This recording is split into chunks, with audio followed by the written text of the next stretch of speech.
Okay. So do you see the slides? Made with evil PowerPoint.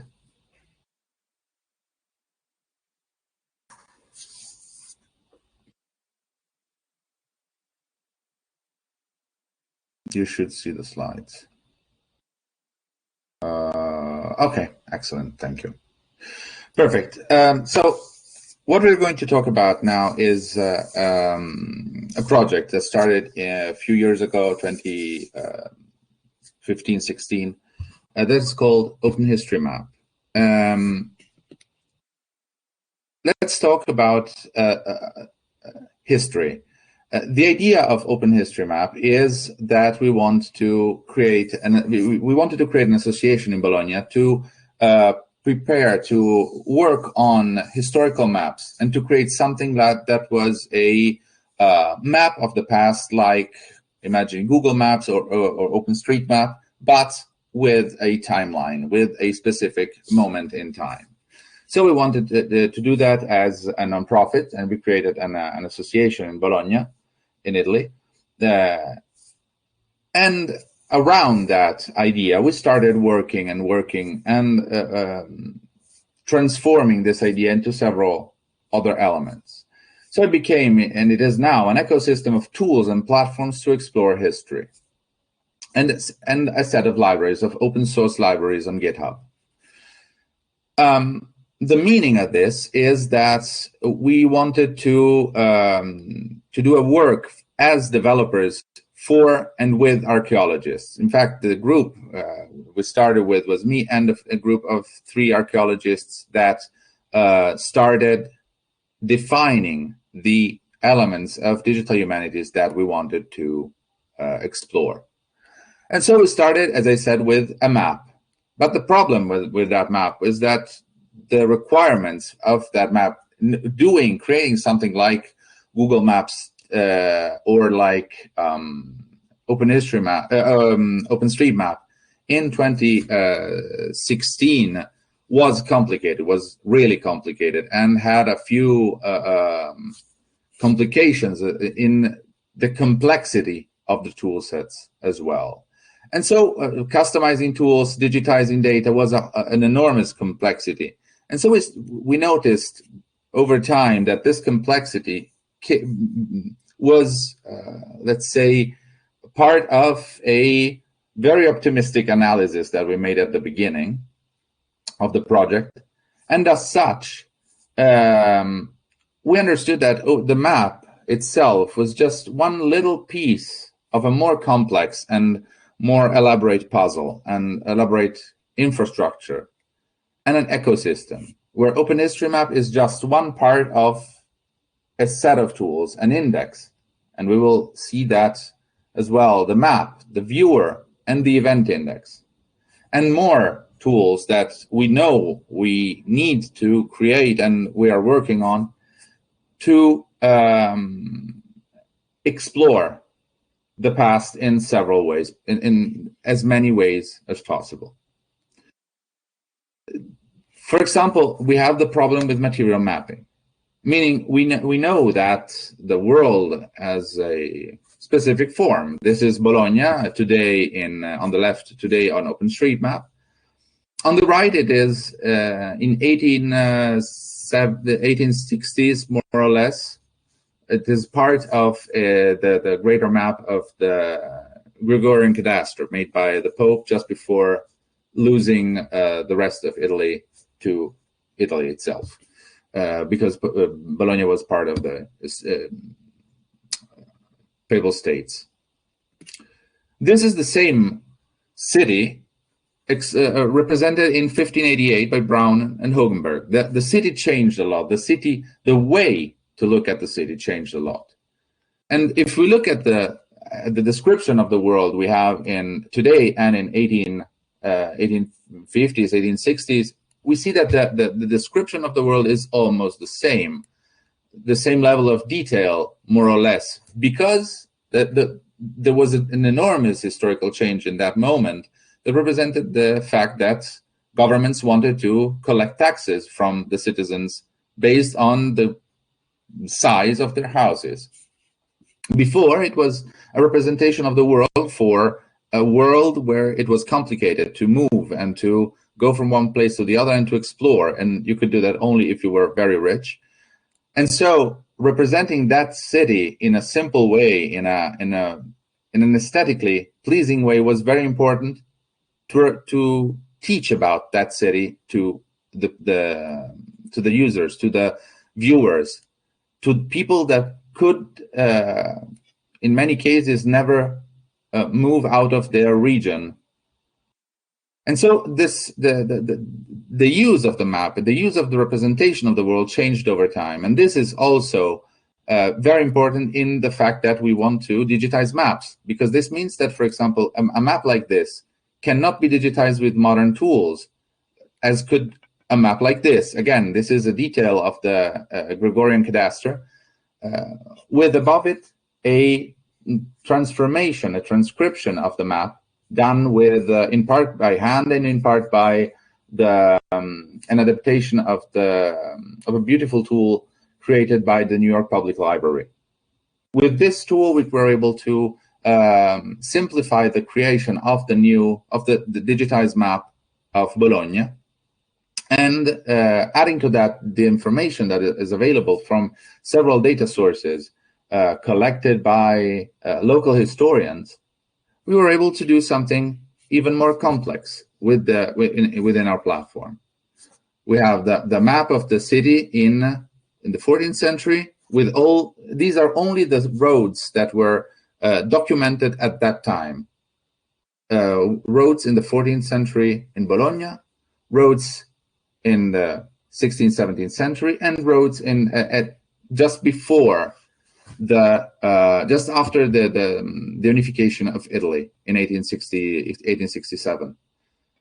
And so we have the evolution of the city, and we are able to represent that and navigate on that, and explore that information and make it so that when you look at the city, you understand that the city itself, the outskirts of the city, the evolution of the city had a specific meaning, had a specific form, and had a specific reason. And as such, the most interesting aspect, and this is one of the elements that I wanted to point to during this presentation very much, is that using this data and exploring this data and creating modern standardized data sets based on ancient information enables us to do something that is absolutely incredible. For example, this view we have down here is a view created from the OpenStreetMap.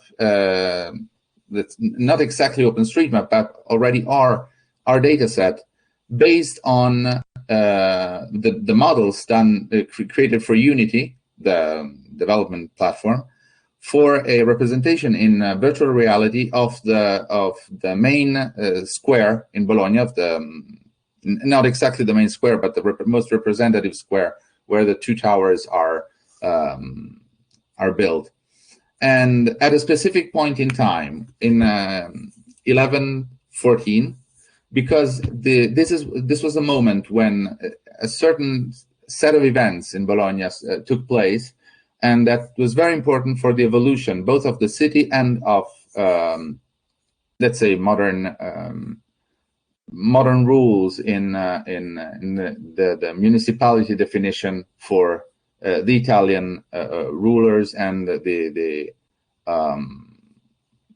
Roman Empire, the Holy Roman Empire at that point in history. And that is absolutely interconnected, because having the data means having the means to transform the data in something new. But we need to create something that enables a reuse in a completely different way of the data.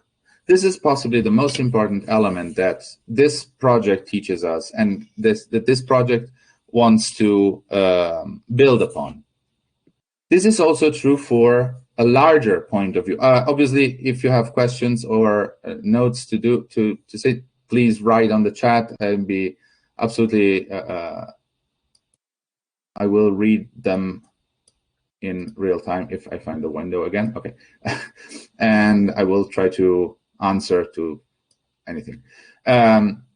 This is, for example, an overview of the macro history. We have the details of the city itself, but we also have the possibility to see over time how the power, how the specific areas changed in their form. In fact, we have one of the other elements that is absolutely paramount in our opinion is the possibility to give context.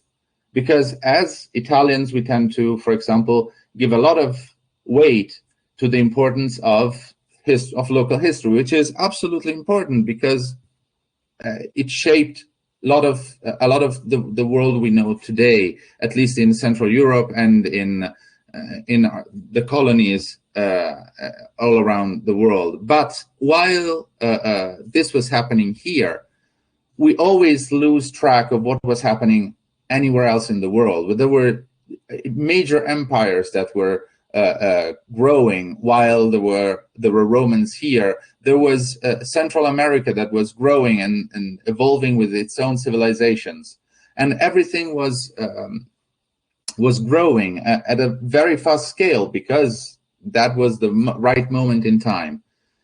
And yet, while we learn and we represent how things happen right here, we lose track of that. This tool, the idea of our project is to give context to all the elements around us. For example, this is the evolution of the United States over time. In just after the independence, when the United States were just the colonies and a few territories beyond that area, to the 1803, I think it was the Louisiana acquisition with the whole block of the major part of the Mississippi River area, and then the connection to the Pacific coast. And this means that these changes, this is a beautiful data set created by one of the local, an agency in the US that only has the aim of collecting and transcribing all changes in county forms and county definitions, as well as in state definition and transformations, with all possible documentation of all the transcriptions of documents and everything connected to all the legal aspects of these changes. It is an absolutely amazing data set, and yet it was a data set in one silo, and we tried to transform it this way into something more evolved. Right now, we're working with a group of researchers here in Italy to for example, to interconnect this data about the structure of the country definition to railways and to road connections. This enables us to, for example, understand how the infrastructure connectivity can bring people to understand, to better interact with the whole, with a country as a whole. And the evolution of that means that a certain area was important. For example, in the United States, the East Coast was the first and most connected area with trains. All the other areas evolved over time, but evolved very, very at a very slow rate, and only became important basically at the beginning of the 20th century.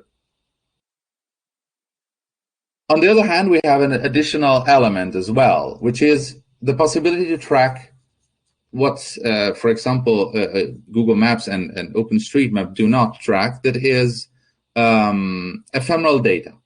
For example, this is a data set called CliWalk, which collects data about climate in the 17th and 18th century, collected by ships. meaning that we have a data set that collects the transcriptions of the ship logs that states where a certain ship was, at what time, usually midday, it was located, at what time the climate was tracked, basically, what climate there was, and one additional beautiful information, that is who the captain was, who the first officer, and what, and so on and so on. All the information about the ship itself. So we have two data sets basically in one only collection. One beautiful data set for climate analysis, which is good, and we're trying to define a way to use that data as well. But on the other hand, we have the possibility to see where a ship was at a given time. And in that data set, there is also a beautiful data set that is a beautiful collection of data points, that is the travels of the Endeavour by James Cook, which means we can track where James Cook traveled and how the Endeavour went to New Zealand, when it arrived in New Zealand, how long it stayed there, what kind of what happened in certain moments, and how the travels, why certain passages were made in their travels. And so we're able to suddenly go in an incredible precision about these kinds of events. Somebody can say it's almost useless, but it's also a way to contextualize the description of the world and the definition of the world in a given time. As we can see in a slide before, at a given moment in the I would say early 1800s, there were at least four ships documented from Spain, France, or French, Spanish, or Dutch, or English ships in the sea, and possibly many, many more, because these are the ones that were documented for that project. As I said, we can take this as a result, and also we can define a way to describe events. These are two, for example, sets of another data collection that is absolutely beautiful and horrifying at the same time. This is the data set from the Thor project. The Thor project collects data from the Department of Defense representing all information about bombings during World War I, World War II, the Korean War, and Vietnam War. And we collected those data points and mapped them on the map. And it's, on one side, it's interesting to see how intense an event like a war can be, which is way more important now than it was at least 1 week ago. And on the other hand, it gives us other horrible things to think about in other proportions, because we know that these bombings mean deaths, mean horrible effects on the world that changes with these elements. And yet there are not only wars that can change these change the world as we know it. There can also be smaller events. This is an event of 1980, the Bologna massacre, a bombing done in the station of Bologna with a very small briefcase that exploded, several dead. The whole railway infrastructure in Bologna was blocked for several days, and it was one of the most horrifying terrorist attacks, internal terrorist attacks in Italy at the beginning of the 80s. The associations of the victims, of the families of the victims of the massacre, collected a beautiful set of documentations of the events and of photos. And as such, we want to collect those evidence. We want to make these evidences visible and navigatable over time about that event. I will show you these elements in a few minutes from the live interface of the platform.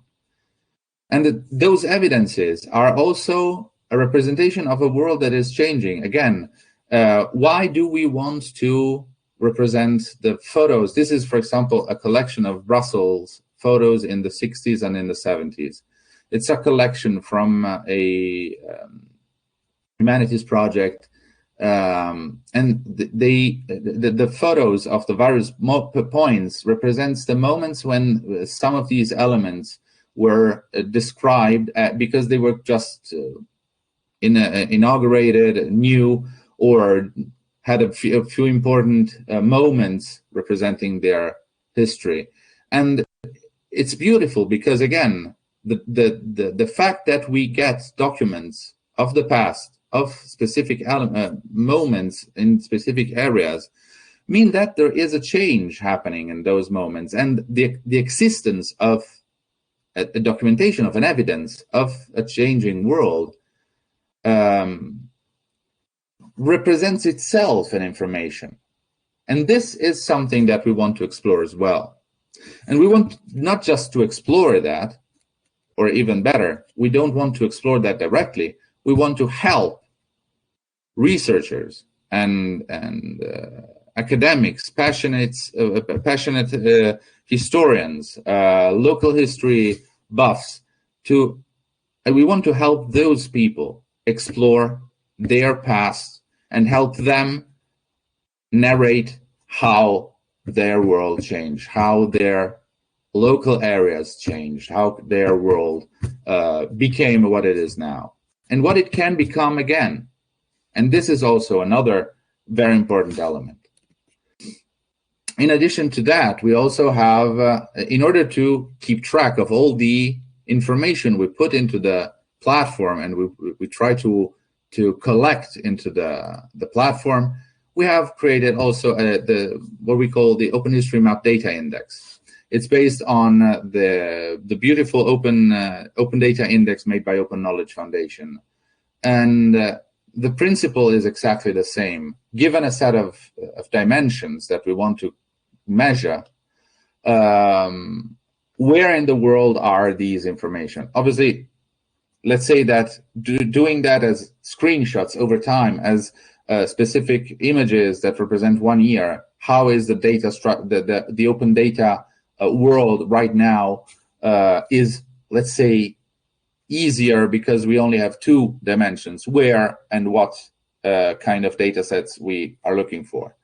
In our case, we have 3 dimensions because we have where, when, and what data sets.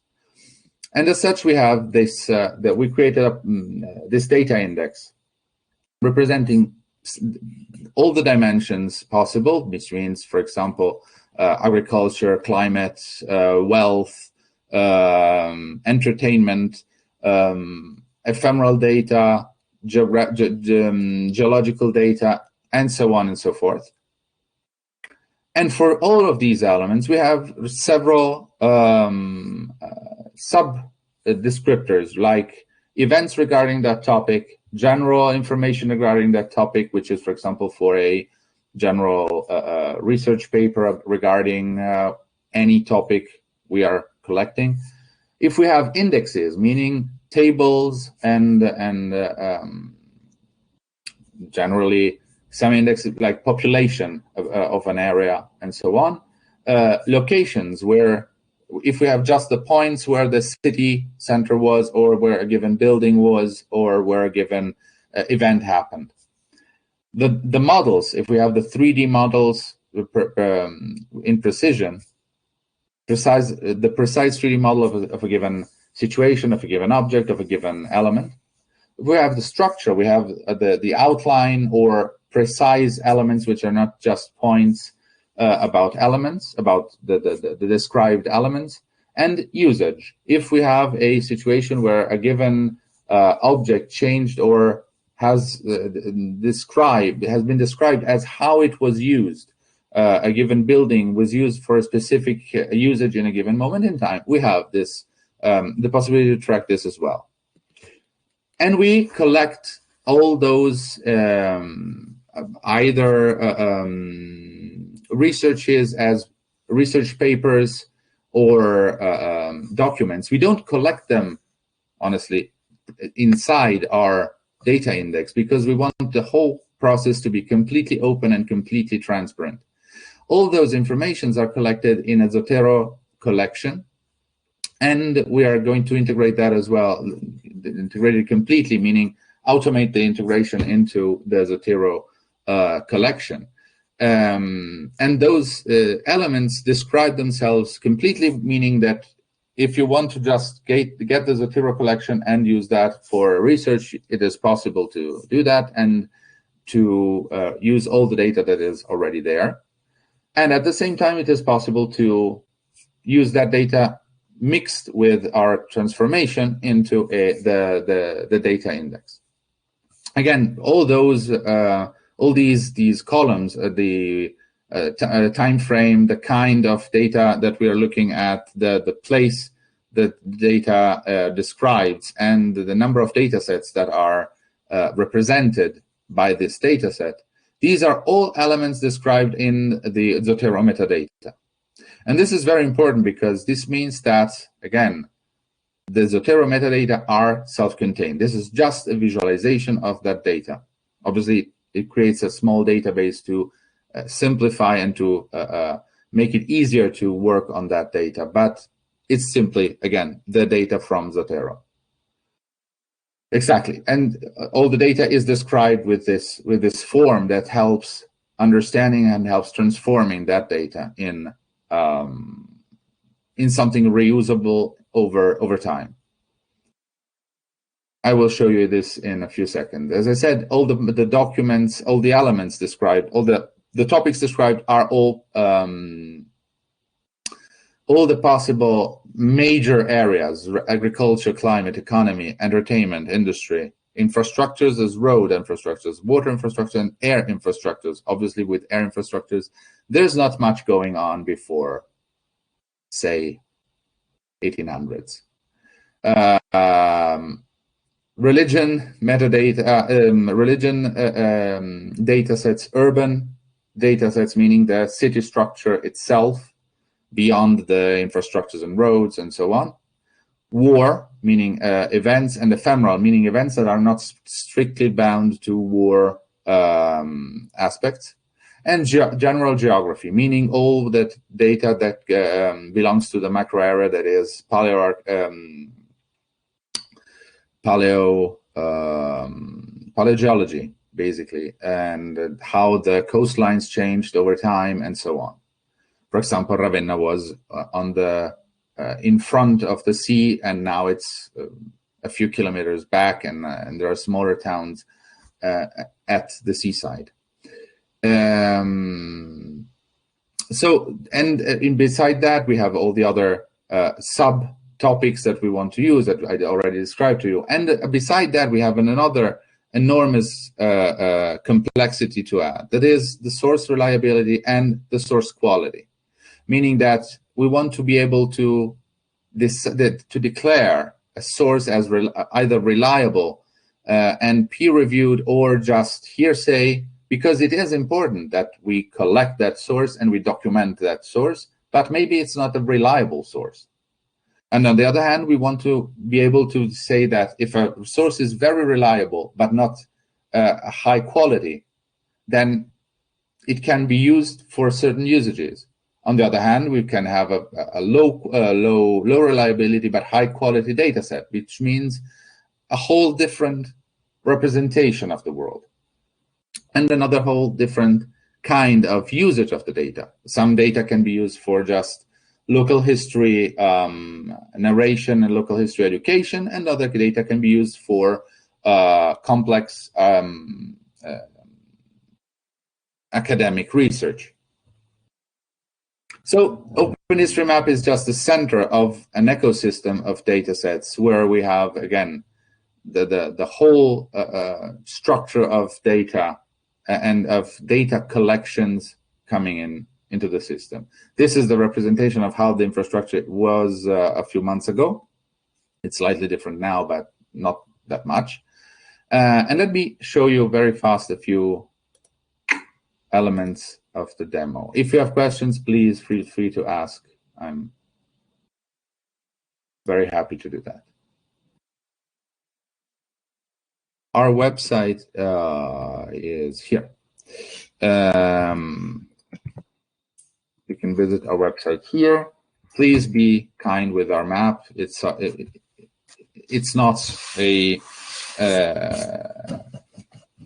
let's say we're working on stabilizing the speed. This is, for example, the map of Bologna, as I showed you in 1485, more or less. Obviously, we have the problem of the data whoops, I went to the 2000s directly, 2500 directly, which is a bit far in the future. We have the problem of the fact that in a given moment in time, we have documentation that tells us that a given object was there or is there. We don't know what happens in between, but we need to rely on the fact that given that specific certainty that it was there, then we might have slight small changes, but usually the major changes are documented either in maps, usually at least in words that describe how the changes were applied and what changes happened. And usually we get the possibility to describe that. We see when we look at the 1400s Bologna, the form is already there, the form is already structured, and we see the major artery of the city that goes through from Borgo Sancti Felicis to Stratamayor, that corresponds to the ancient Roman Via Emilia. And slowly around that major road, the city evolves into the structure it has today, with the internal smaller city that was surrounded by the first walls, then the second area with the second block of walls around the 1300s the 1600s wall area, and then the last evolution of the city that went on around the 1800s, when it became the city as we know it, as we know today, with the major ways around, all around the city, and the gates that were not thrown down to store and to keep track of the importance for them for the local culture. And then we have the city of, again, 1849, 1850. That is almost exactly like the modern day city, only with the way more gardens and green areas than there are today, because all of these areas were basically farmland and cultivations and trees, and are now completely replaced by buildings. And one element of this representation is also the fact that we are able to see how the city enclosed and changed the importance of the rivers.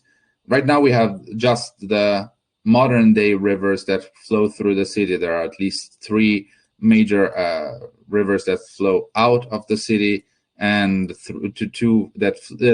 least 2 that flow into the city.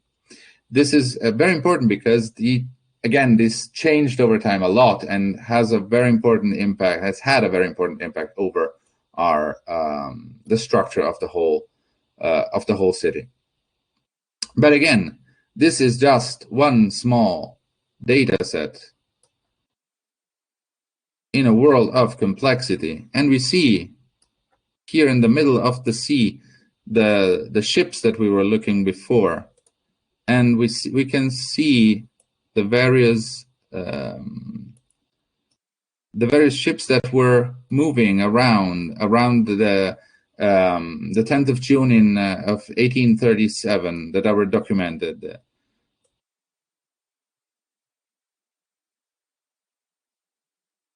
And you can see, I tried to reach out to a few groups of researchers that are studying the documentation of the piracy in the golden age of piracy and just before that. And again, this is very interesting because the age of piracy and the world of piracy was very important in the areas of southern United States and obviously the whole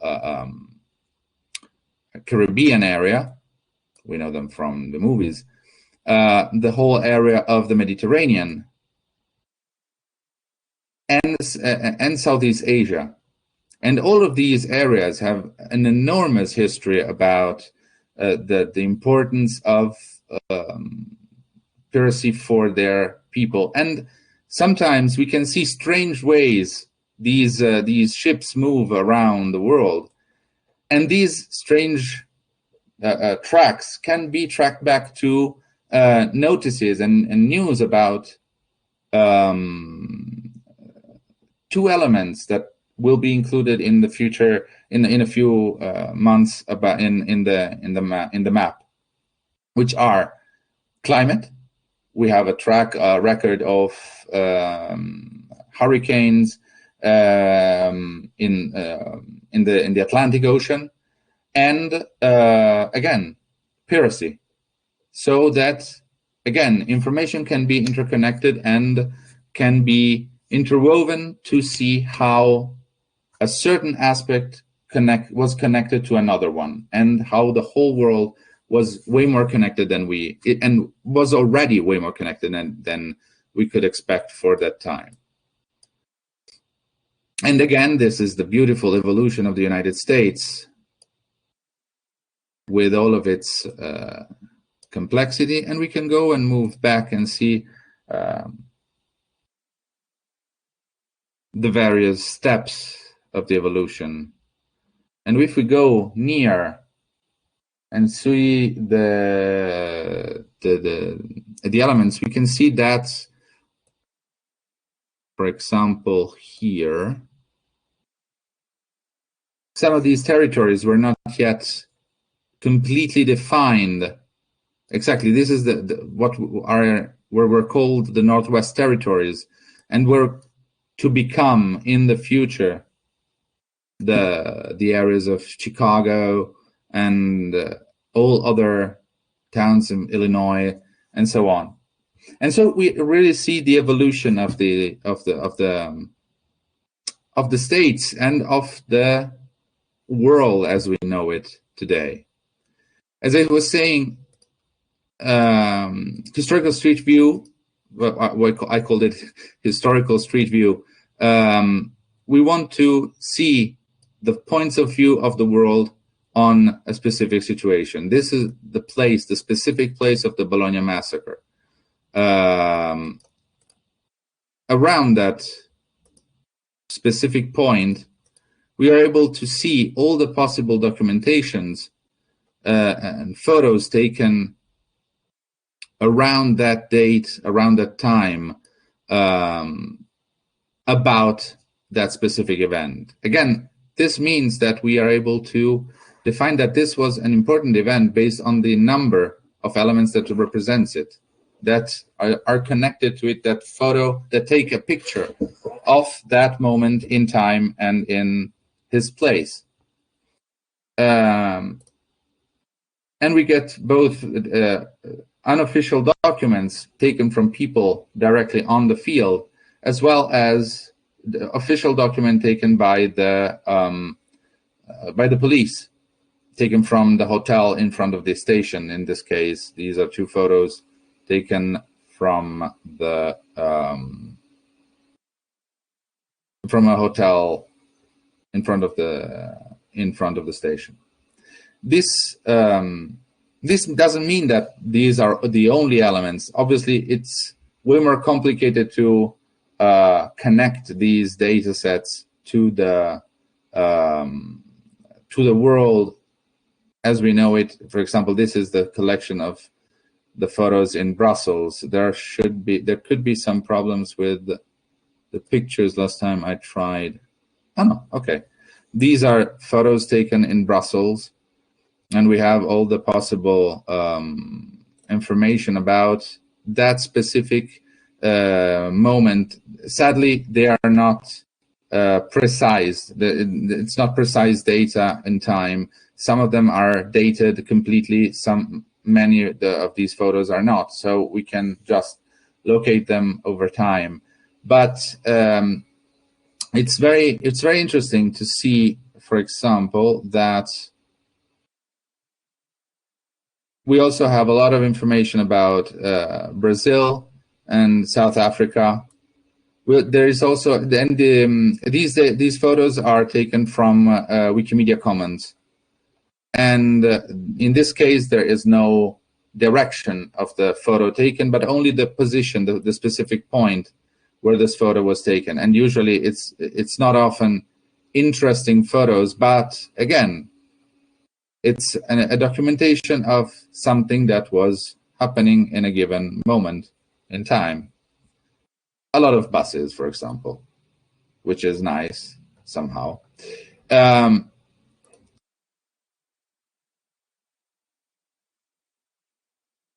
Okay. Let me see if there's something that is not a bus. No, there is nothing that is not a bus. And this doesn't look like an 80s bus, but it is documented as 80s. Again, in this case, the collection itself comes from Wikimedia Commons, and this means that, for example, it can be filtered out for specific usages and analysis on the data.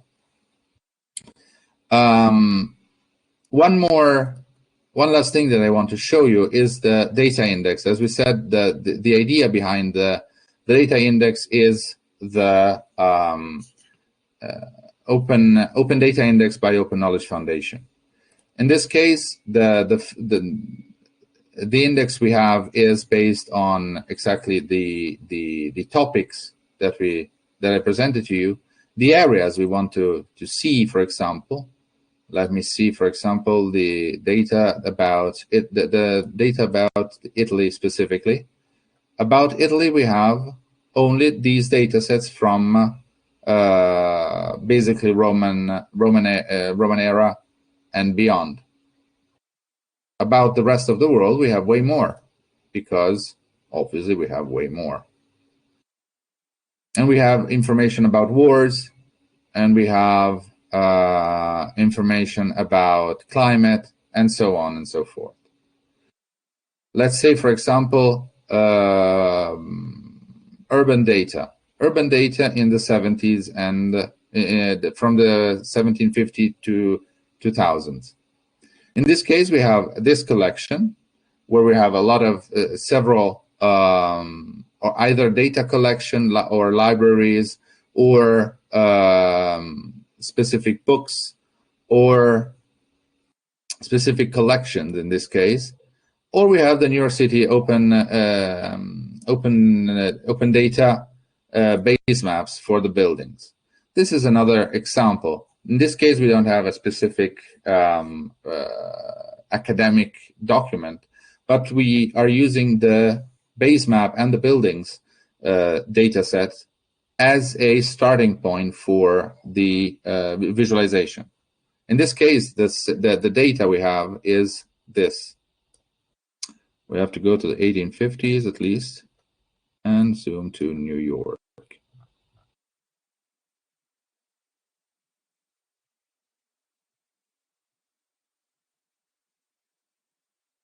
and hope for the best, I guess, because it can also be quite slow, because in this case, data is not much, but it's anyway a bit huge.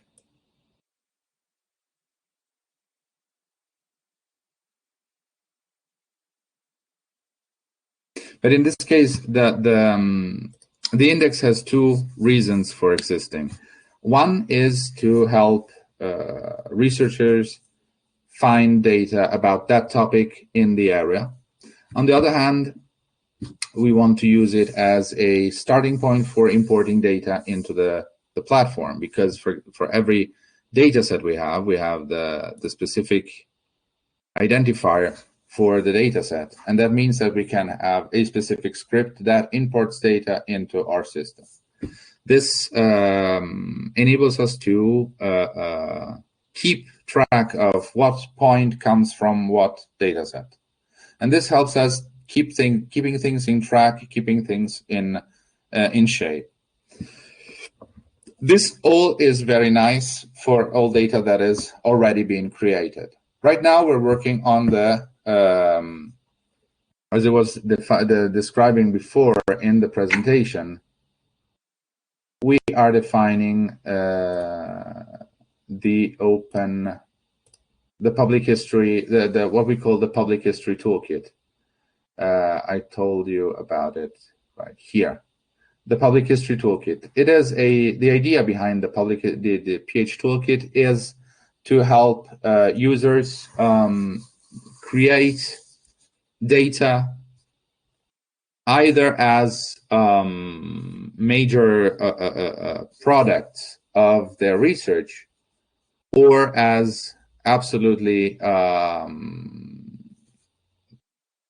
event-driven, let's say, mapathon, editathon-driven situations where people participate in local digital public history events, where they learn about their territory and write about it on websites. We are creating something in that direction because we want to get free of the illusion that storing data on platforms like Google Drive or Google Spreadsheet can be a solution, because it is not, because it is a way to lose data over time, because the link can be lost, and if the link is lost, everything changes and everything is lost like tears in rain.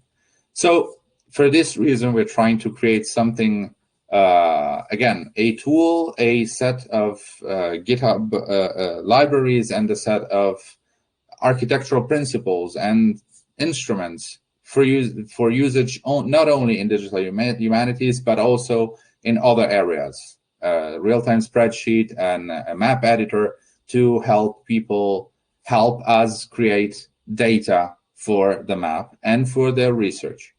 So for that, in that direction, we're working on the public history toolkit, and at the same time on the data collector, meaning a tool that enables, in this case, economic research researchers work on the data indexes, on the social indexes, meaning population, GDP, education, and all possible elements that can be measured over time, over territories, number of roads, length of roads in a territory, and so on and so forth. This is not right now a priority. The priorities are data collection and data transformation and the public history toolkit. But the idea is to go in that direction and help people get into the structured data for digital humanities. So if you have additional questions, if you have some questions, I'm available. In other case, oops, I wanted to just show the last slide, which was thank you all for listening to my talk. If Are there any questions?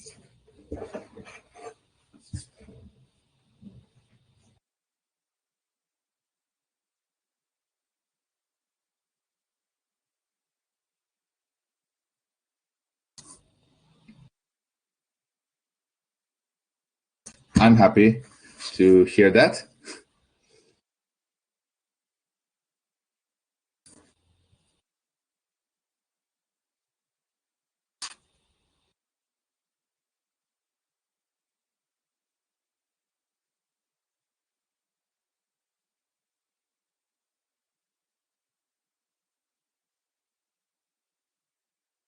Well,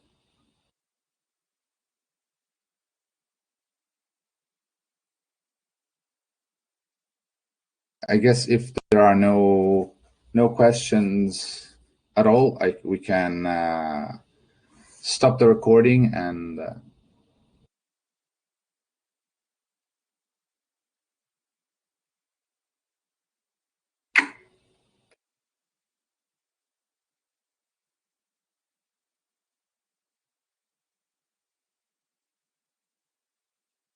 okay. I guess this stops the recording.